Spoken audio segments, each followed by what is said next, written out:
अस्सलाम वालेकुम दोस्तों, आपको बहुत बड़ी और ताज़ा तरीन ब्रेकिंग न्यूज़ से आगाह करते चलें कि इंडिया क्रिकेट टीम के कप्तान विराट कोहली अपनी कप्तानी से हाथ धो बैठे। पाकिस्तान और न्यूजीलैंड से मैच हारने के बाद विराट कोहली को बहुत ही ताने मिलना शुरू हो गए, जिसकी वजह से उन्होंने कप्तानी से इस्तीफा दे दिया। आपको और भी बहुत सी मालूमात से आगाह करते चले, लेकिन वीडियो में आगे बढ़ने से पहले अगर आपने हमारे वीडियो को लाइक और चैनल को सब्सक्राइब नहीं किया तो जल्दी से कर दें और घंटी के बटन को भी दबा दें, ताकि हमारे इस तरह की हर नई आने वाली वीडियो आपको वक्त पर और सबसे पहले मिलती रहे।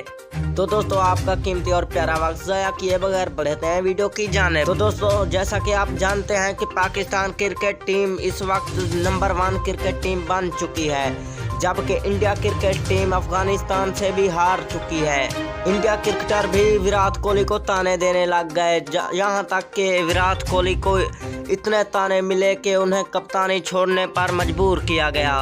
तो दोस्तों, अगर आपको हमारी ये छोटी सी वीडियो अच्छी लगी तो वीडियो को लाइक और चैनल को सब्सक्राइब कर दें और घंटी के बटन को भी दबा दें, ताकि हमारी इस तरह की हर नई आने वाली वीडियो से आप बाखबर रह सकें। तो दोस्तों, मिलते हैं नेक्स्ट अच्छी सी वीडियो में, तब तक के लिए अल्लाह निगहबान।